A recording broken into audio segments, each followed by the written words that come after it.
हरी भरी घाटी के बीच एक छोटा सा गांव था। गांव के किनारे एक शांत तालाब था जिसके बीचों बीच कमल के फूल खिले रहते थे। सूरज की किरणें उन फूलों पर पड़कर उन्हें सोने जैसा चमका देती थीं। उसी गांव में रहता था आरव, एक जिज्ञासु और सपनों से भरा लड़का। आरव एक किताब लिखना चाहता था, गिटार बजाना चाहता था और एक दिन एक बड़ा बिजनेसमैन बनना चाहता था। लेकिन एक समस्या थी। जब भी वो काम करने बैठता, उसका दिमाग अक्सर बेकार बातों में उलझ जाता और वह जरूरी कामों से दूर हो जाता। एक शाम आरव मेज पर बैठा।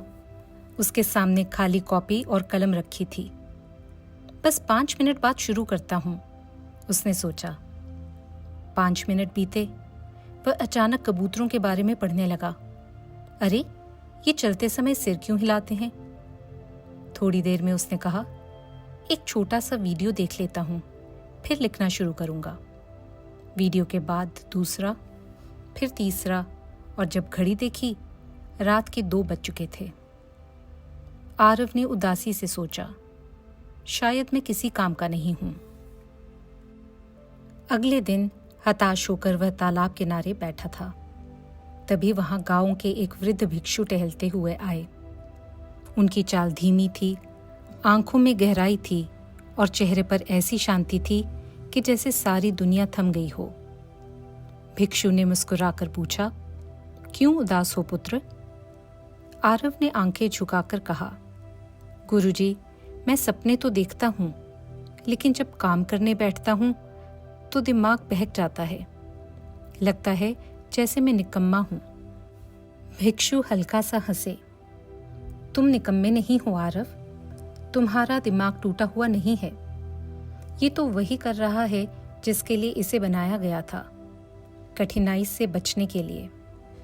पहले यही प्रवृत्ति इंसानों को जंगली जानवरों और भूख से बचाती थी, लेकिन आज यही प्रवृत्ति तुम्हें एक बड़ा आदमी बनने से रोक रही है।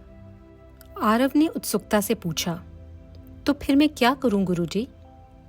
भिक्षु ने तालाब की ओर इशारा किया। देखो उस कमल को, कीचड़ के बीच से धक्का देकर ऊपर आया है, तभी खिला है। तुम्हारा जीवन भी ऐसा ही है और इसके लिए तुम्हें सीखना है लोटस मेथड।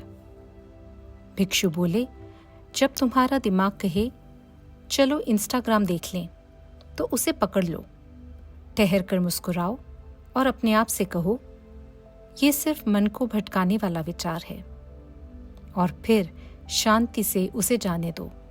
अपना ध्यान तुरंत ज्यादा जरूरी काम की ओर मोड़ लो। आरव ने सोचा, तो दिमाग को पकड़ना भी एक खेल हो सकता है।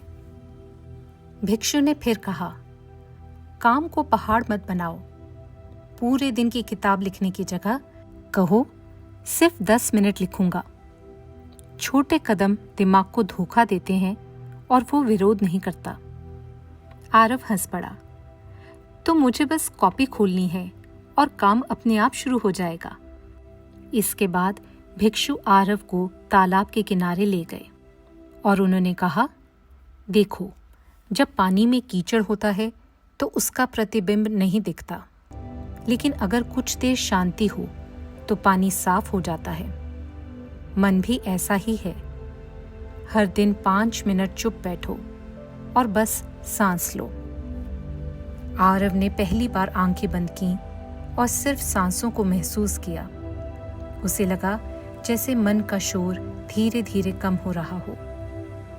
भिक्षु ने फिर कहा, शाओलिन साधु एक दिन में सैकड़ों कलाएं नहीं सीखते। वे सिर्फ एक वार साधते हैं जब तक वह परिपूर्ण न हो जाए। तुम भी रोज एक ही महत्वपूर्ण कार्य चुनो और उसी पर पूरा ध्यान दो। आरव बोला, तो आज मुझे सिर्फ एक काम पूरी तरह करना है, किताब का पहला पन्ना लिखना। भिक्षु ने एक बार फिर तालाब में खिले कमल की ओर इशारा किया। यह फूल कई दिनों तक कीचड़ चीरता रहा, तभी खिला। तुम्हारा विकास भी वैसा ही है। जल्दी मत करो, जब समय आएगा तुम्हारी पंखुड़ियां खुद खुलेंगी। आरव ने धीरे धीरे समझा, प्रगति एक रात में नहीं होती। यह एक प्रक्रिया है जो रोज छोटे छोटे कदमों से आगे बढ़ती है। दिन बीतते गए, आरव ने भिक्षु की बातें अपनाई। वह जागरूक हुआ, छोटे कदम उठाए, हर दिन थोड़ी स्थिरता पाई और एक एक काम पर ध्यान देने लगा। धीरे धीरे उसकी किताब आकार लेने लगी, गिटार की धुनें मधुर होने लगीं और उसका आत्मविश्वास ऐसे खिला जैसे तालाब का कमल। कहानी की सीख साफ है, आप आलसी नहीं हैं। आपका दिमाग सिर्फ आराम का शौकीन है, लेकिन लोटस मेथड अपनाकर आप भी कमल की तरह कीचड़ से ऊपर उठ सकते हैं। तो अगली बार जब आपका दिमाग कहे कल से शुरू करेंगे, तो मुस्कुराइए और कहिए शुरुआत आज ही होगी। अगर आपको ये कहानी पसंद आई तो इसे लाइक करें और अपने दोस्तों के साथ शेयर करें। और हाँ, ऐसी ही प्रेरणादायक कहानियाँ पाने के लिए हमारे चैनल को सब्सक्राइब करना न भूलें। धन्यवाद जो आप हमारे साथ जुड़े रहे। अगली कहानी में मिलते हैं नए विचारों और नई सीखों के साथ।